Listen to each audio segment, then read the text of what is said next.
Assalamualaikum warahmatullahi wabarakatuh. Perkenalkan, nama saya Dendra Bintang Samudra. Hari ini kami akan mempresentasikan tentang net zero emission. Tak lupa saya ucapkan terima kasih juga terhadap anggota-anggota saya yang turut ikut serta mengerjakan makalah ini. Perkenalkan, nama saya Muhammad Zaki. Perkenalkan, nama saya Karudin. Perkenalkan, nama saya Ahmad Yurmasyo. Nama saya Wahid Jadurianto. Nama saya Devo Amrasmi Amrullah. Saya Dian Tasnya. Saya Rizky Aprilian.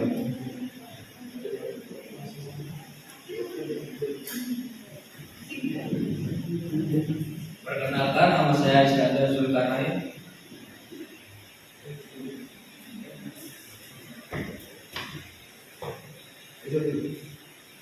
Untuk masuk ke bab pertama, saya akan menjelaskan pertama kali tentang penjelasan energi baru terbarukan. Energi baru terbarukan adalah energi yang berasal dari alam dan dapat dimanfaatkan secara berkelanjutan. Contohnya seperti energi matahari, panas bumi, tenaga angin, dan masih banyak lagi.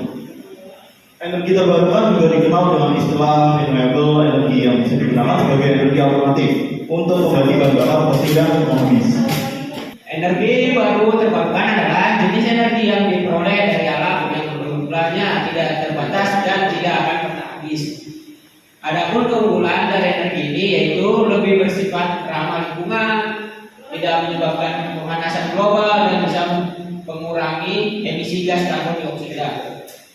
Menurut peraturan pemerintah nomor 79 tahun 2014 mengenai kebijakan energi nasional Indonesia, memiliki target penggunaan energi terbarukan paling tidak sebesar 23% pada tahun 2025 dan 31% pada tahun 2050. Tujuan daripada energi baru terbarukan juga untuk menghilangi daripada emisi gas buang yang menghasilkan CO2. Daripada itu bisa menghasilkan juga efek rumah kaca yang menyebabkan global warming. Lanjutnya, Mas. Untuk potensi energi baru terbarukan di Indonesia memiliki potensi EBT terbesar dan beragam untuk mendukung energi nasional. Telah dimanfaatkan 0,3% dari total potensi sehingga peluang pengembangan EBT sangat terbuka. Terlebih didukung isu lingkungan, perubahan iklim, dan peningkatan konsumsi listrik per kapita. Potensi hidro tersebar di wilayah Indonesia, terutama di Kaltara, Sumber, Sumatera Utara, dan Papua. Potensi surya tersebar di seluruh wilayah Indonesia, terutama di Nusa Tenggara Timur, Kalimantan Barat, dan Riau memiliki radiasi lebih besar. Potensi angin kurang lebih 6 meter per second, terutama terdapat di Nusa Tenggara Timur, Kalimantan Selatan, Jawa Barat, Sulawesi Selatan, dan Papua. Potensi energi laut tersebar di seluruh wilayah Indonesia, terutama Maluku, Nusa Tenggara Timur, Nusa Tenggara Barat, dan Bali. Potensi panas bumi tersebar pada kawasan Ring of Fire meliputi Sumatera, Jawa, Bali, Nusa Tenggara, Sulawesi, dan Maluku. Berdasarkan potensi-potensi yang disebutkan tadi, terbukti bahwa Indonesia mampu untuk diaplikasikan pada energi baru terbarukan ini. Lanjut. 46% wilayah Indonesia mengalami musim kemarau yang lebih lama hingga 2 bulan dari durasi normal BMKG 2020. Kemarau panjang di tahun 2019 mengakibatkan produksi beras turun hampir 10%. Republika 2019. Penelitian tentang perubahan iklim dan hubungannya dengan sektor perikanan global menunjukkan bahwa tangkapan ikan di Indonesia akan berkurang sekitar 15-30%. Kenaikan permukaan air laut mengancam kota termasuk Jakarta. Data tahun 2018 menyebutkan beberapa wilayah Jakarta mengalami penurunan 3-4 1 meter terutama di wilayah pesisir dan memperkirakan Jakarta akan tenggelam pada tahun 2050. Greenpeace 2018.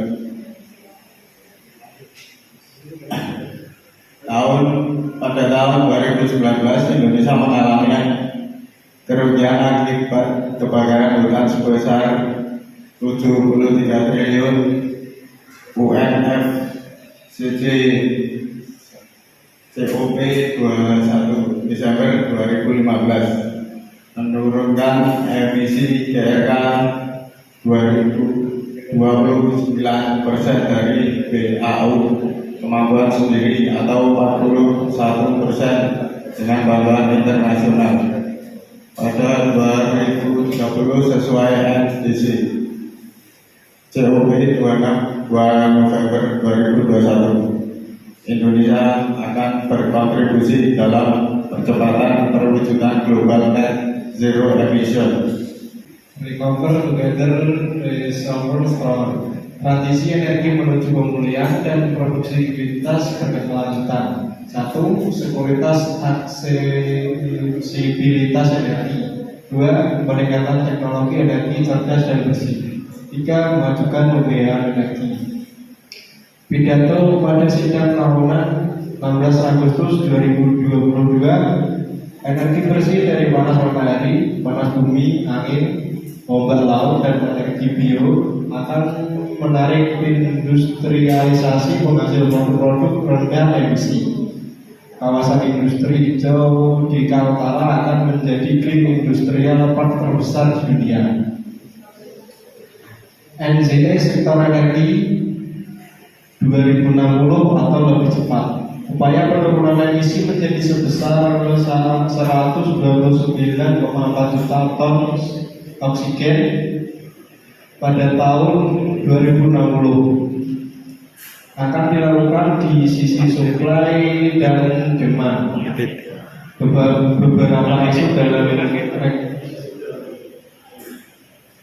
Beberapa isu dalam X-series yaitu 1.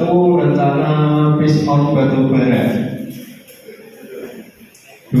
Akselerasi pembangunan EBT dan intervensi melalui super grid serta investasi. 3. Proyeksi energi rencana produksi migas, mineral dan ketenaga listrikan.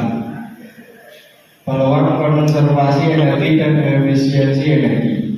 Oke, selanjutnya untuk upaya pencapaian EBT dalam program pengembangan EBT yaitu 1. Pembangunan PLT EBT on grid berbasis RUPTL PT PLN Persero 2021 sampai 2030 termasuk PLTS terapung dan targetnya kapasitasnya terpasang PLT EBT pada 2025 sebesar 18,5 gigawatt. 2. Implementasi PLTS atap dengan target 2025 dengan daya sebesar 3.610 MW. 3. Konversi PLTD ke PLT EBT PLT gas sebagai transisi dengan target 2025 sebesar 499 MW. 4. Mandatory P30 dengan target 2025 sebesar 11,6 juta kilo. 5. Co-firing biomasa pada PLTU dengan target 2025 sebesar 10,2 juta ton. 6. Penyediaan akses energi modern dengan EBT dengan skala kecil seperti PLTMH dan PLTS dengan target 2025 sebesar 1,36 MW. 7. Eksplorasi panas bumi oleh pemerintah target 2025 di 9 wilayah panas bumi dengan potensi pengembangan sebesar 295 MW.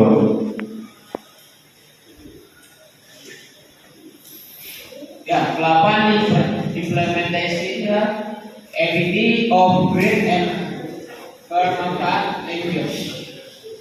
Target 2025 100% RE dan 100% RTB 12 30.000 43.000. Program mendukung penerimaan PLTU target tidak ada pengembangan PLTU baru dimulai 26. Peningkatan infrastruktur dan tenaga listrikan smart grid.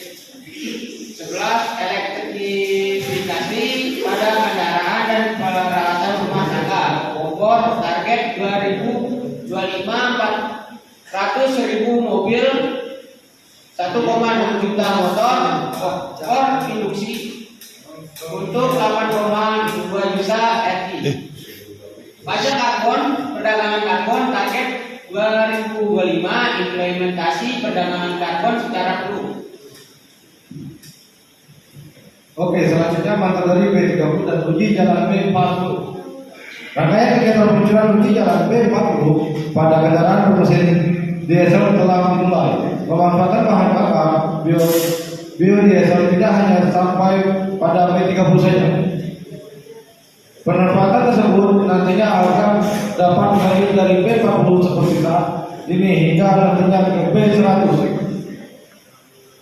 Direktur Jenderal Energi Baru Terbarukan dan Konservasi Energi atau EPTKI Dadan Kusdiana dalam laporan penyampaian bahwa sebelum memulai proses uji jalan B40 telah melalui beberapa pengujian program mantap dari B30 atau pencampuran 30% biodiesel dengan 70% minyak solar telah implementasi sejak 1 Januari 2020. Ayo. Transmisi energi menuju karbon netral seperti di sini ya. Panas surya ya. 2025 penurunan emisi 231,2 juta ton CO2. Suplainya yaitu pengembangan PLT EBT sesuai RUPTL PT PLN Pasiro 2021 sampai 2030. Implementasi PLTS akan percepatan pengembangan PLTS dapat mengembangkan PLT biomasa skala C. Konfering PLTU batubara diameternya yaitu produksi untuk 8,1 juta RT, kendaraan listrik 300.000 mobil dan 3,3 juta motor. Keterbatasan sumber daya. Untuk mengatasi masalah polusi dan kelangkaan sumber daya alam, kita dihadapkan kepada keterbatasan sumber daya. Kalau di negara berkembang ada dilema antara meningkatkan taraf hidup melalui pengembangan teknologi mengatasi masalah polusi. Keterbatasan sumber daya dan tingginya kebutuhan manusia menyebabkan perlunya perimbangan antara kedua kondisi ekstrim antara polusi dan ekosistem yang utuh. Kita tidak dibenarkan untuk menciptakan polusi, tetapi kita tidak dapat melakukan kebijakan zero discard karena pertambahan populasi manusia dan terciptanya polusi saling berhubungan. Prinsip ekoteknologi adalah berbasis kepada kapasitas diri dalam merancang ekosistem, dan sebagai uji coba terhadap teori ekologi maka mengandalkan kepada pendekatan sistemik yang mendukung konservasi secara biologis.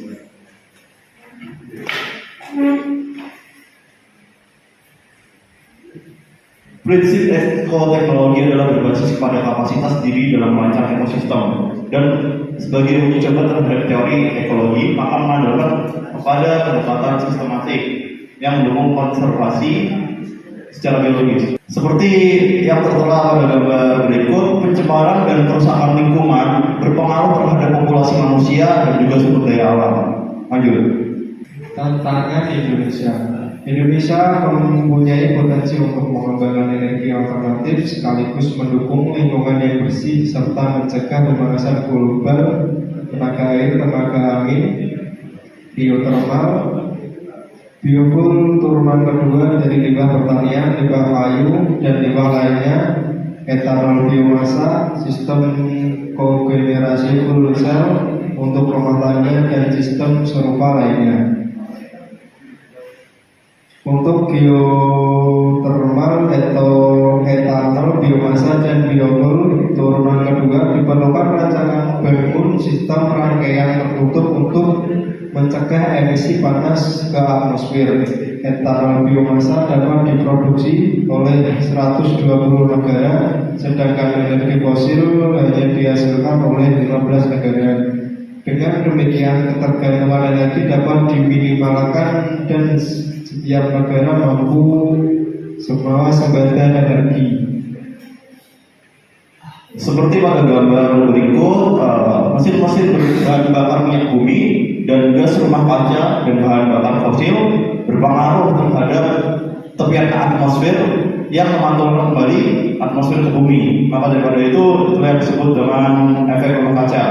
Selanjutnya ada juga akibat terhadap kerusakan hutan mengurangi kapasitas penyerapan CO2.